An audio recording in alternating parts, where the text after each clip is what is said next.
Assalamualaikum warahmatullahi wabarakatuh.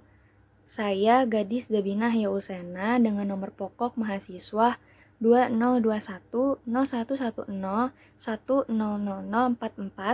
Program Studi Kesejahteraan Sosial, Fakultas Ilmu Sosial dan Ilmu Politik, Universitas Muhammadiyah Jakarta tahun 2021.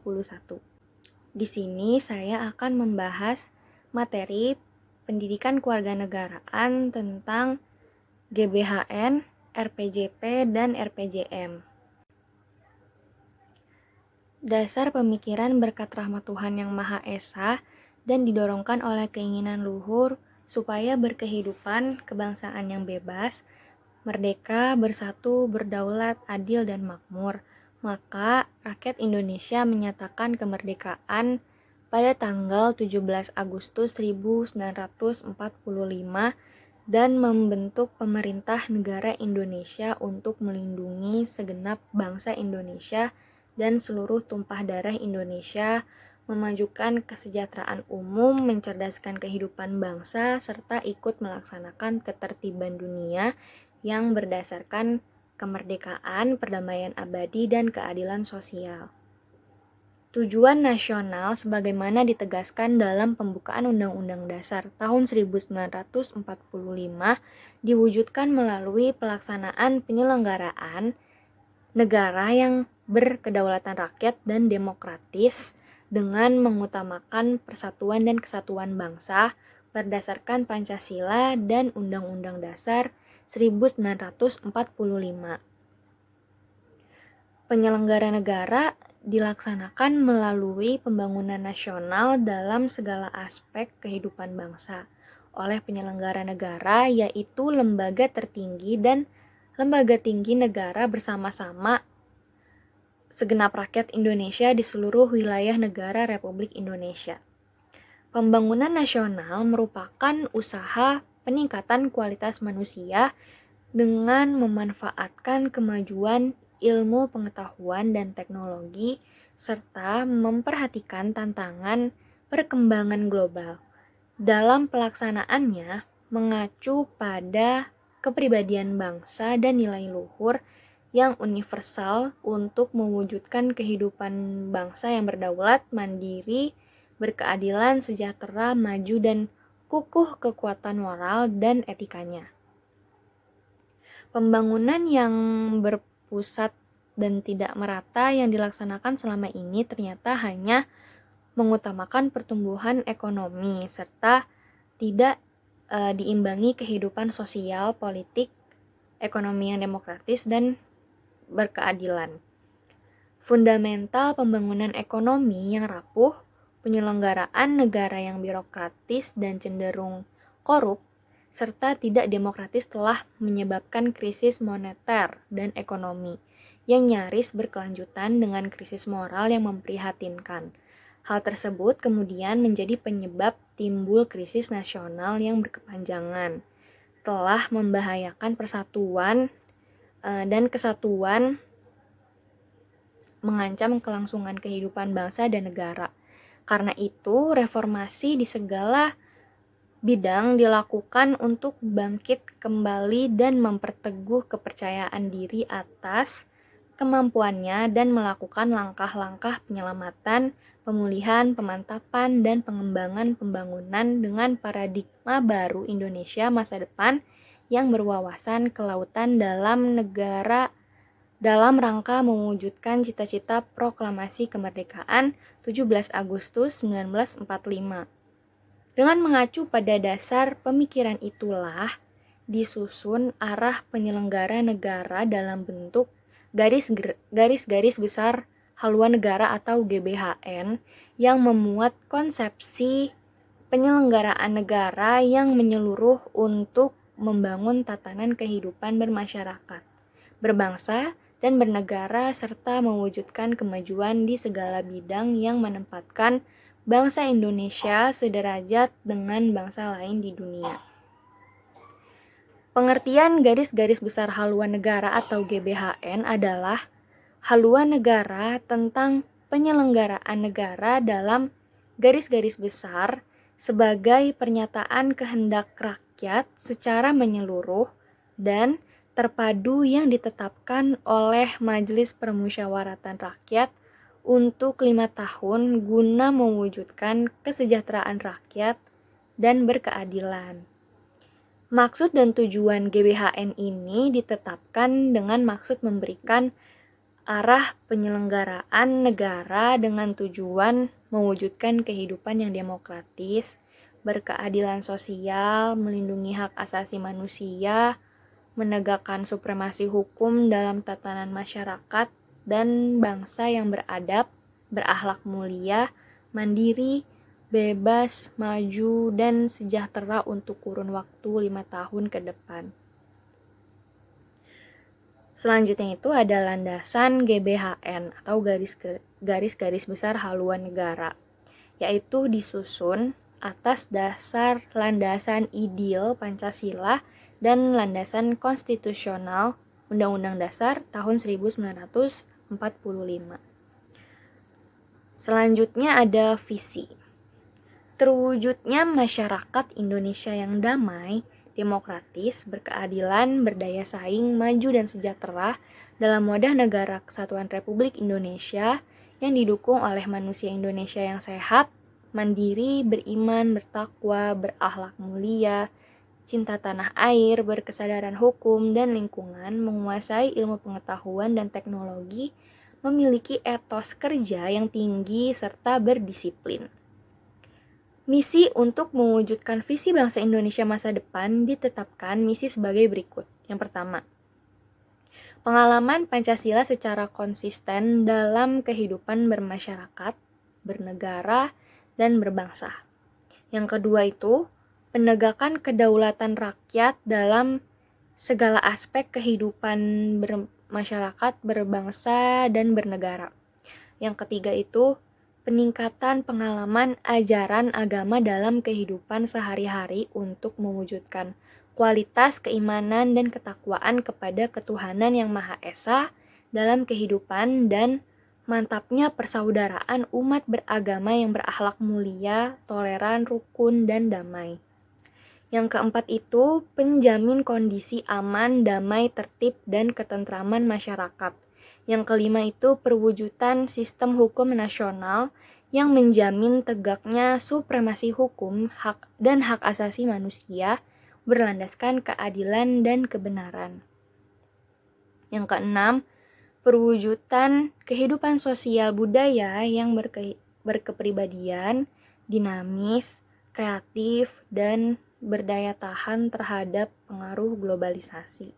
Yang ketujuh itu pemberdayaan masyarakat dan seluruh kekuatan ekonomi nasional, terutama pengusaha kecil, menengah, dan koperasi dengan mengembangkan sistem ekonomi kerakyatan yang bertumpu pada mekanisme pasar yang berkeadilan berbasis pada sumber daya alam dan sumber daya manusia yang produktif, mandiri, maju, berdaya saing, berwawasan lingkungan, dan berkelanjutan.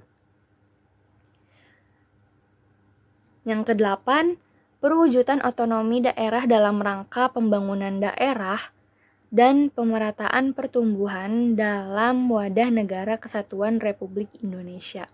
Yang kesembilan itu, perwujudan kesejahteraan rakyat yang ditandai oleh meningkatnya kualitas kehidupan yang layak dan bermartabat serta memberi perhatian utama pada tercukupinya kebutuhan dasar yaitu pangan, sandang, papan, kesehatan, pendidikan, dan lapangan kerja.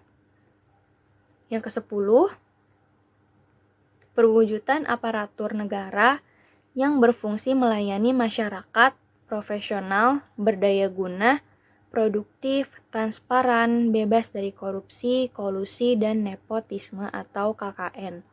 Yang kesebelas, perwujudan sistem dan iklim pendidikan nasional yang demokratis dan bermutu guna memperteguh akhlak mulia, kreatif, inovatif, berwawasan kebangsaan, cerdas, sehat, berdisiplin dan bertanggung jawab, berketerampilan serta menguasai ilmu pengetahuan dan teknologi dalam rangka mengembangkan kualitas manusia Indonesia.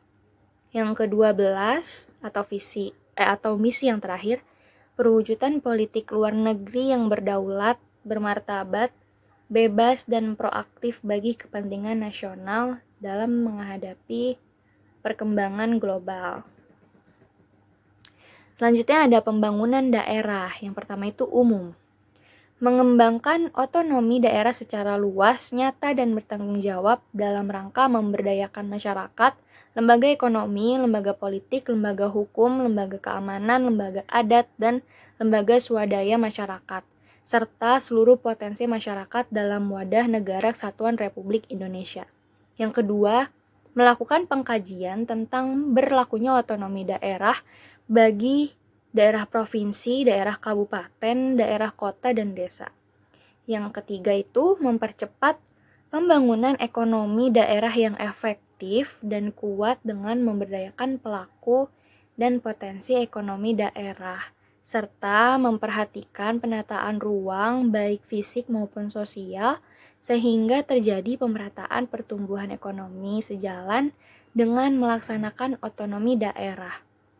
Yang keempat, mempercepat pembangunan perdesaan dalam rangka pemberdayaan masyarakat, terutama petani dan nelayan, melalui penyediaan prasarana, pembangunan sistem agribisnis, industri kecil dan kerajinan rakyat, pengembangan kelembagaan, penguasaan teknologi, dan pemanfaatan sumber daya alam. Yang kelima itu mewujudkan perimbangan keuangan antara pusat dan daerah secara adil dengan mengutamakan kepentingan daerah yang lebih luas melalui desentralisasi perizinan dan investasi serta pengelolaan sumber daya. Yang keenam, memberdayakan DPRD dalam rangka melaksanakan fungsi dan perannya guna memantapkan penyelenggara otonomi daerah yang luas, nyata, dan bertanggung jawab. Yang ketujuh, meningkatkan kualitas sumber daya manusia di daerah sesuai dengan potensi dan kepentingan daerah melalui penyediaan anggaran pendidikan yang memadai. Yang kedelapan, itu meningkatkan pembangunan di seluruh daerah, terutama di kawasan timur Indonesia, daerah perbatasan, dan wilayah tertinggal lainnya, dengan berlandaskan pada prinsip desentralisasi dan otonomi daerah. Yang kedua itu ada khusus. Dalam rangka pengembangan otonomi daerah di dalam wadah negara kesatuan Republik Indonesia ini, serta untuk menyelesaikan secara adil dan menyeluruh permasalahan di daerah yang memerlukan penanganan segera dan bersungguh-sungguh, maka perlu ditempuh langkah-langkah sebagai berikut. Contohnya itu ada di daerah istimewa Aceh. Yang pertama, itu bisa mempertahankan integrasi bangsa di dalam wadah negara kesatuan Republik Indonesia dengan menghargai kesetaraan dan keragaman kehidupan sosial budaya masyarakat Aceh melalui penetapan daerah istimewa Aceh itu sebagai daerah otonom khusus yang diatur dengan undang-undang. Yang kedua, itu menyelesaikan kasus Aceh secara berkeadilan dan bermartabat dengan melakukan pengutusan dan pengadilan yang jujur bagi pelanggar hak asasi manusia, baik selama pemberlakuan daerah operasi militer maupun pasca pemberlakuan daerah operasi militer. Contoh selanjutnya itu ada Irian Jaya. Yang pertama itu mempertahankan integrasi bangsa di dalam wadah negara kesatuan Republik Indonesia dengan tetap menghargai kesetaraan dan keragaman kehidupan sosial budaya masyarakat Irian Jaya melalui penetapan daerah otonomi khusus yang diatur dengan undang-undang. Menyelesaikan kasus pelanggaran hak asasi manusia di Irian Jaya melalui proses pengadilan yang jujur dan bermartabat.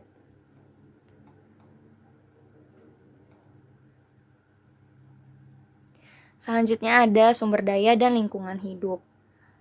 Itu yang pertama, mengelola sumber daya alam dan memelihara daya dukungnya agar bermanfaat bagi peningkatan kesejahteraan rakyat dari generasi ke generasi. Yang kedua itu meningkatkan pemanfaatan potensi sumber daya alam dan lingkungan hidup dengan melakukan konservasi, rehabilitasi, dan penghematan penggunaan dengan menerapkan teknologi ramah lingkungan. Yang ketiga itu mendelegasikan secara bertahap wewenang pemerintah pusat kepada pemerintah daerah dalam melaksanakan pengelolaan sumber daya alam secara selektif dan pemeliharaan lingkungan hidup sehingga kualitas ekosistem tetap terjaga yang diatur dengan undang-undang. Yang keempat itu ada mendayagunakan sumber daya alam untuk sebesar-besarnya kemakmuran rakyat dengan memperhatikan kelestarian fungsi dan keseimbangan lingkungan hidup, pembangunan yang berkelanjutan, kepentingan ekonomi dan budaya masyarakat lokal, serta penata ruang yang pengusahaannya itu diatur dengan undang-undang. Yang kelima, menerapkan indikator-indikator yang memungkinkan pelestarian kemampuan keterbaharuan dalam pengelolaan sumber daya alam yang dapat diperbarui untuk mencegah kerusakan yang tidak dapat balik lagi. Selanjutnya ada pertahanan dan keamanan. Yang pertama itu menata kembali Tentara Nasional Indonesia sesuai paradigma baru secara konsisten melalui reposisi, redefinisi, dan reaktualisasi peran Tentara Nasional Indonesia sebagai alat negara untuk melindungi, memelihara, dan mempertahankan keutuhan negara Kesatuan Republik Indonesia terhadap ancaman dari luar maupun dalam negeri. Yang kedua itu mengembangkan kemampuan sistem pertahanan keamanan rakyat serta bertumpu pada kekuatan rakyat dan Tentara Nasional Indonesia, Kepolisian Negara Republik Indonesia sebagai kekuatan utama, didukung komponen lainnya dari kekuatan pertahanan dan keamanan negara dengan meningkatkan kesadaran bela negara. Yang ketiga itu meningkatkan kualitas keprofesionalan Tentara Nasional Indonesia. Yang keempat itu memperluas dan meningkatkan kualitas kerjasama bilateral bidang pertahanan dan keamanan dalam rangka memelihara stabilitas keamanan regional dan turut serta berpartisipasi dalam upaya pemeliharaan perdamaian dunia. Yang kelima itu menuntaskan upaya mendirikan Kepolisian Negara Republik Indonesia dalam rangka pemisahan dari Tentara Nasional Indonesia secara bertahap dan berkelanjutan dengan meningkatkan keprofesionalannya. Selanjutnya ada sistem perencanaan pembangunan nasional. Itu satu kesatuan tata cara perencanaan pembangunan untuk menghasilkan rencana-rencana pembangunan dalam jangka panjang, jangka menengah, dan tahunan yang dilaksanakan oleh unsur penyelenggara negara masyarakat di tingkat pusat dan daerah. Sistem ini adalah pengganti dari GBHN dan mulai berlaku sejak tahun 2005. Yang pertama itu ada rencana pembangunan jangka panjang nasional, yaitu rencana pembangunan jangka menengah nasional dan rencana kerja pemerintah. Yang kedua, rencana pembangunan jangka panjang daerah, yaitu rencana pembangunan angka menengah daerah. Yang ketiga itu ada referensi. Rencana pembangunan jangka panjang nasional itu adalah dokumen perencanaan pembangunan nasional untuk periode 20 tahun. RPJP nasional untuk tahun 2005 sampai dengan 2025 diatur dalam Undang-Undang Nomor 17 tahun 2007. Rencana Pembangunan Jangka Menengah Nasional. Rencana Pembangunan Jangka Menengah Nasional ini disingkat RPJM nasional adalah dokumen perencanaan untuk periode 5 tahun yang terdiri dari Nasional 1 tahun 2005 sampai 2009, Nasional 2 tahun 2010 sampai 2014, Nasional 3 tahun 2015 sampai 2019. 4. Nasional 4 tahun 2020 sampai 2024. RPJM tersebut kemudian dijabarkan ke dalam Rencana Kerja Pemerintah atau RKP setiap tahunnya. Rencana Kerja Pemerintah adalah rencana pembangunan tahunan nasional yang memuat prioritas pembangunan nasional, rancangan kerangka ekonomi makro yang mencakup gambaran perekonomian secara menyeluruh, termasuk arah kebijakan fiskal, serta program kementerian lembaga lintas kementerian kewilayahan dalam bentuk kerangka regulasi dan pendanaan yang bersifat indikasi. RKP itu merupakan pedoman bagi penyusunan anggaran pendapatan dan belanja negara atau APBN.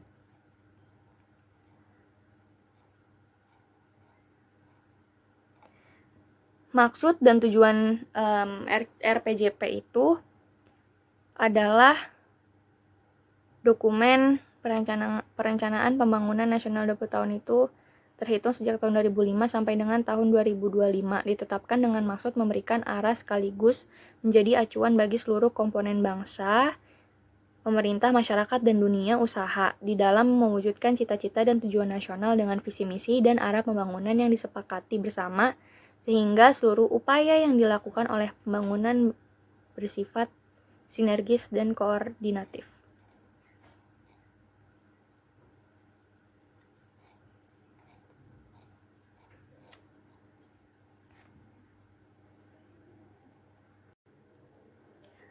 Baik, sekiranya hanya itu yang dapat saya sampaikan. Kurangnya mohon maaf. Wabillahi taufik wal hidayah. Wassalamualaikum warahmatullahi wabarakatuh.